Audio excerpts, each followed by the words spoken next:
So hello students, welcome again to Raj academy.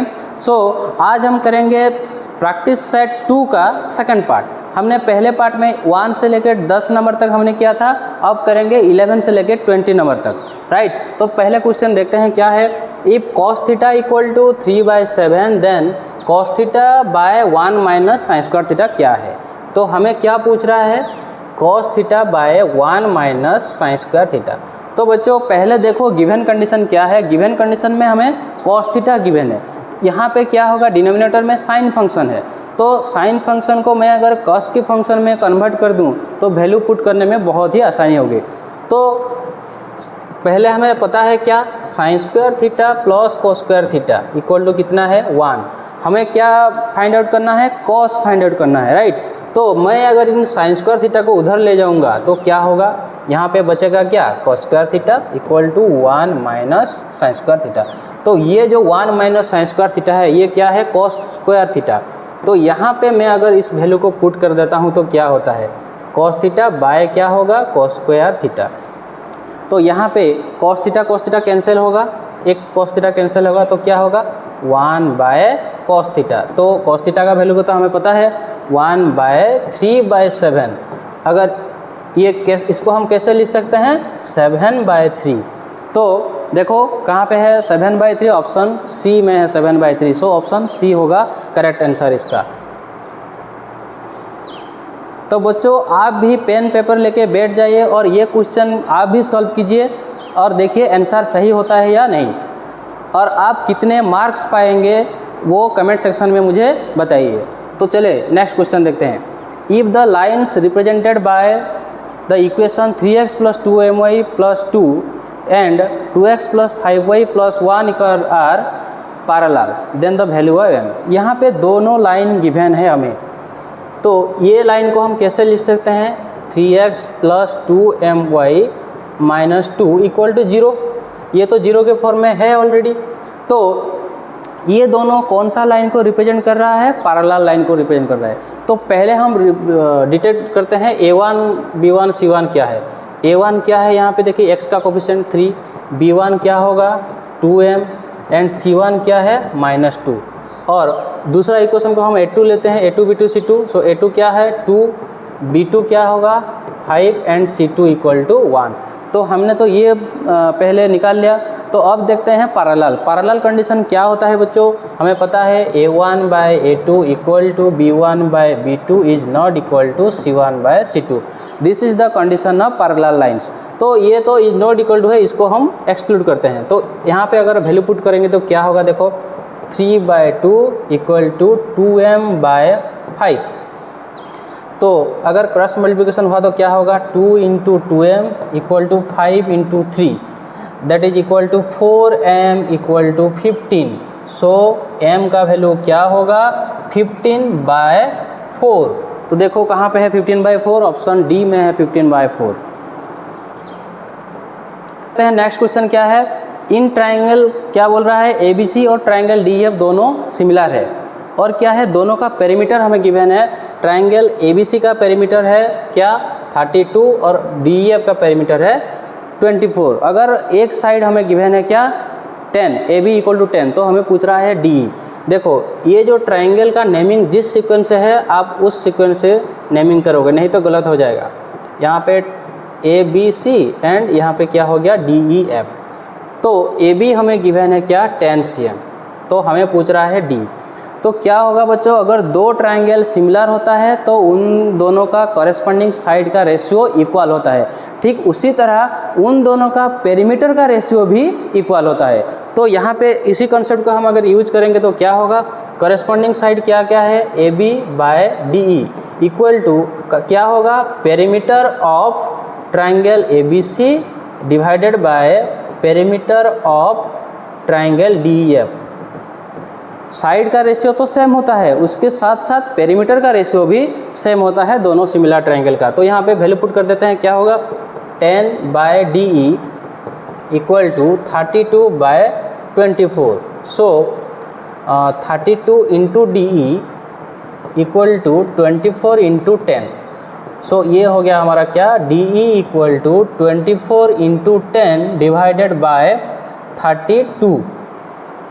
तो इसका value क्या होगा, यहाँ पे 4 से कैंसिल होगा 6, ये होगा 8, सो 60/8, और यहाँ पे 4 से कैंसिल होगा तो क्या होगा 15/2, दैट इज 15/2 क्या होगा 7.5। सो यहाँ पे देखो ऑप्शन है 7.5, so option B is the correct answer. Answer हमारा हो गया क्या 7.5।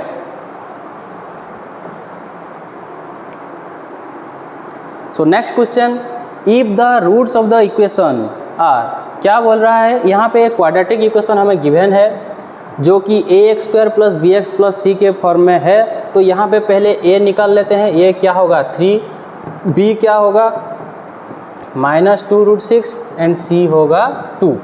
तो यहाँ पे रूट्स क्या पूछ रहा है, तो बच्चों रूट्स किसके ऊपर डिपेंड करता है, उसका डिस्क्रिमिनेंट के ऊपर डिपेंड करता है। तो डिस्क्रिमिनेंट क्या है d, that is b² - 4ac। तो यहाँ पे हम b² - 4ac को पहले कैलकुलेट कर लेते हैं। 2√6 का होल स्क्वायर -4 × 3 × 2, तो इसका वैल्यू क्या होगा, 2 का स्क्वायर है 4, √6 का स्क्वायर है 6, तो 4 6 जा 24 माइनस ये भी होगा कितना 24, दैट इज इक्वल टू 0। तो हमें तो पता है d का वैल्यू का क्या क्या होता है। देखो अगर d, यहाँ पे d कितना हुआ, d = 0, तो ये क्या हो गया हमारा रियल एंड इक्वल रूट्स, ये इसको रिप्रेजेंट कर रहा है। तो देखो यहाँ पे क्या है, ऑप्शन सी हो जाएगा करेक्ट आंसर।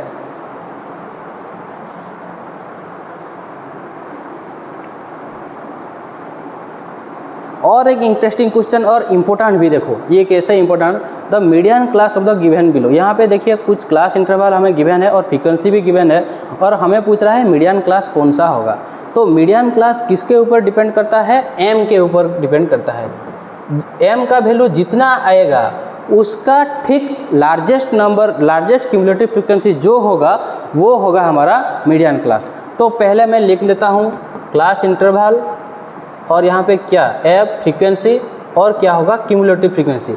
हम ये कैलकुलेट करने के बाद ही बोल सकेंगे कि कौन सा वाला मीडियन क्लास है।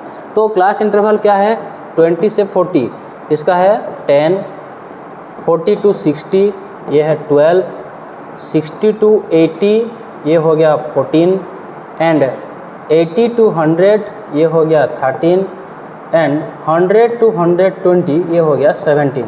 तो क्यूमुलेटिव फ्रीक्वेंसी हम कैसे निकालते हैं, पहला वाला वो सेम रहता है 10, दूसरा वाला क्या होता है, ये 10 से इसको हम जोड़ते हैं, क्या होता है 10 + 22, यहाँ पे अगर प्लस करेंगे तो क्या होगा, ये हो गया 36, यहाँ पे अगर प्लस होगा तो क्या होगा, ये हो गया 49, और यहाँ पे अगर प्लस होगा तो क्या होगा, ये हो गया हमारा 66।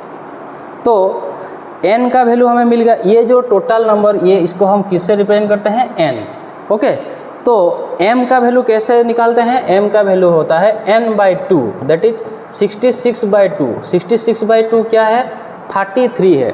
तो m का वैल्यू जो भी आएगा 30, क्या आया यहाँ पे 33 का जस्ट ग्रेटर देन कौन सा वाला क्यूमुलेटिव फ्रीक्वेंसी है, देखो यहाँ पे 36 है। तो 36 जिस क्लास में आता है वही होगा हमारा मीडियन क्लास। यहाँ पे देखो मीडियन क्लास क्या हो गया 62 लेके 80, तो देखिए यहाँ पे हैगा ऑप्शन डी हो जाएगा right answer. Next question, a circle of radius r 3 centimetre, then distance between its parallel tangents. क्या बोल रहा है, suppose this is the circle and इसका रेडियस है 3 सेंटीमीटर। तो ये हमें पूछ रहा है distance between its parallel tangent. तो पहले हम पैरेलल टेंजेंट्स ड्रॉ कर लेते हैं। सपोज ये एक टेंजेंट है, इसको मैं पैरेलल करके और एक टेंजेंट ड्रॉ कर रहा हूँ। तो ये बच्चों थोड़ा सा समझ लेंगे तो आसान हो जाएगा। इन दोनों के बीच में डिस्टेंस क्या होगा, इस सर्किल का डायमीटर के बराबर होगा। तो अगर यहाँ पे देखिए रेडियस अगर 3 सेंटीमीटर है तो डायमीटर कितना आ जाएगा 2 × रेडियस, दैट इज 2 × 3 = 6 cm। सो यहाँ पे देखो 6 सेंटीमीटर हो जाएगा इसका आंसर। नेक्स्ट क्वेश्चन, यहाँ पे देखो एक फिगर गिवन है और क्या बोल रहा है, सबका वैल्यू गिवन है। देखो AD 1.6, ये हो गया 1.6 सेंटीमीटर। BD 4.8, ये हो गया 4.8। और क्या गिवन है, AE 1.1 दैट इज ये 1.1 सेंटीमीटर एंड EC 2 पॉइंट। यहाँ पे सारे वैल्यू गिवन है और हमें पूछ रहा है ये जो ऑप्शन ये कौन सा वाला सही है। तो देखो, अगर एक ट्रायंगल में अगर एक साइड में अगर एक लाइन पैरेलल होता है तो उन दोनों का रेशियो क्या होता है, सेम रेशियो में वो डिवाइड करता है। हमें बेसिक प्रोपोर्शनलिटी थ्योरम में ये हम पढ़ चुके हैं। तो देखते हैं पहले इन दोनों का रेशियो सेम होता है कि नहीं। तो पहले निकालेंगे क्या, AD बाय BD क्या होगा 1.6 बाय 4.8। अगर ये कैंसिल होगा तो क्या होगा 1/3 दैट इज 1:3 हो गया। फिर निकालते हैं AE बाय क्या, EC। AE बाय EC का रेशियो क्या है 1.1 बाय 2.2 दैट इज 1/2। तो इन दोनों का रेशियो क्या हुआ, सेम नहीं हुआ। अगर सेम होता तो DE पैरेलल BC होता according to basic proportionality theorem. तो यहाँ पे सेम नहीं हो रहा है तो ये पैरेलल नहीं होगा। देखो तो ऑप्शन D हो जाएगा correct, DE is not parallel to BC। Okay,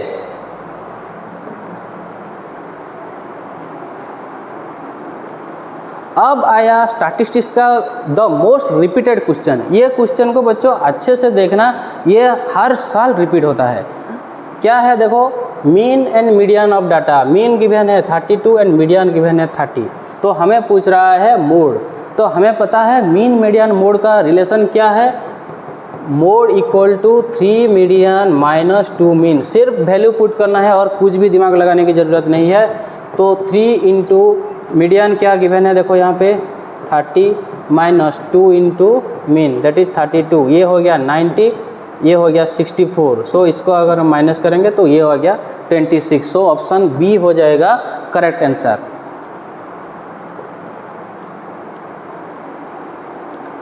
अब आया सबसे कंफ्यूजिंग क्वेश्चन, असर्शन और रीजनिंग। हर बच्चे का सिर दर्द। क्या बोल रहा है देखो, when two coins are tossed together the probability of getting number of tails, तो probability of getting no tails, sorry ये नंबर नहीं है, no tails is 1/4। ये क्या बोल रहा है, अगर दो कॉइन को हम टॉस करते हैं तो उसका सैम्पल स्पेस टोटल आउटकम क्या होगा। अगर दो कॉइन को मैं टॉस करता हूँ तो आइदर HH होगा, HT होगा, TH होगा और TT। Total 4 cases are possible, ठीक है। तो ये क्या बोल रहा है, किसका प्रोबेबिलिटी निकालना है, नो टेल, माने इसका मतलब टेल नहीं आएगा। कहाँ टेल नहीं है, देखो पहला वाला ऑप्शन में टेल नहीं है क्योंकि यहाँ पे दोनों हेड है, यहाँ पे भी एक टेल है, यहाँ पे टेल है। तो ये ऑप्शन कैंसिल, ये ऑप्शन कैंसिल, ये ऑप्शन, सिर्फ 1 केसेस पॉसिबल। सो उसका प्रोबेबिलिटी ऑफ नो टेल का मतलब प्रोबेबिलिटी ऑफ हेड। तो ये हेड केस कितना है 1, टोटल केस क्या है 4, तो 1/4 है। तो देखो बच्चों यहाँ पे असर्शन क्या है, ट्रू हो गया। तो पहले हम चेक करेंगे ट्रू फॉल्स, तो यहाँ पे आ गया ये ट्रू। फिर देखते हैं रीजन, ये ट्रू है या नहीं। The probability of an event satisfy 0 less than P of E less than E। ये तो सही बात है, प्रोबेबिलिटी का वैल्यू क्या होता है 0 से लेके 1 तक होता है। आइदर 0 के बराबर भी होता है और 0 से लेके 1 के बीच का वैल्यू रहता है। तो यहाँ पे देखो ये जो 1/4 है इसका वैल्यू क्या आएगा 0.25। ये 0 और 1 के बीच में रहता है या नहीं रहता है। तो देखो यहाँ पे असर्शन भी ट्रू है और रीजन भी ट्रू है, और ये रीजन इसको जस्टिफाई कर रहा है, इसको एक्सप्लेन कर रहा है। तो यहाँ पे क्या होगा बच्चों answer, both assertion and reason are क्या होगा ट्रू, ये ट्रू होगा and reason is the correct explanation of A होगा।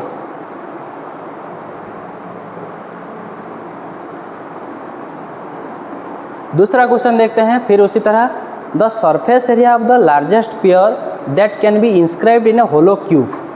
देखो यहाँ पे एक क्यूब है, suppose this is the cube. यहाँ पे एक स्फीयर को मैं इंस्क्राइब करके रखता हूँ, यहाँ पे एक स्फीयर है, क्यूब का साइड कितना है A, ओके।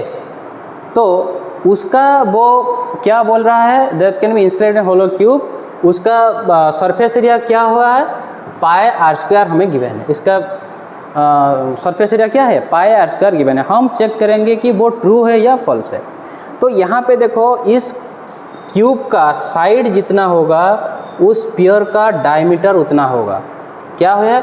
क्यूब का साइड किसके बराबर है? Diameter of the sphere.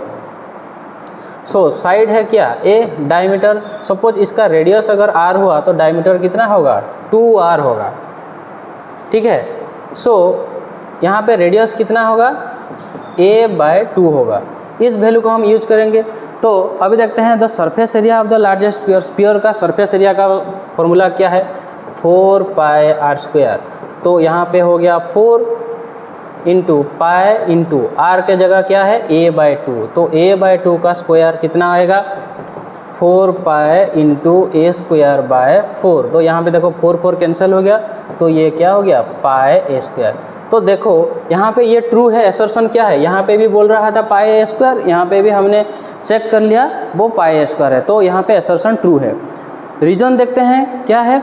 The surface area of A sphere is 4/3πr³ बोल रहा है। ये क्या बोल रहा है? 4/3πr³, जो कि इसका वॉल्यूम का फॉर्मूला है। सरफेस एरिया का फॉर्मूला तो ये हो गया πr²। तो यहाँ पे ये क्या हो गया? रीजन हो गया फेल। तो यहाँ पे क्या होगा answer? Assertion is true but reason is false. तो ये होगा इसका आंसर। सो स्टूडेंट्स, अगर आप लोगों को वीडियो अच्छा लग रहा है तो उसको सब्सक्राइब करके नोटिफिकेशन बटन को ऑन कर दीजिए ताकि सारे वीडियो आप लोगों के पास पहले चला आए। Thanks for watching.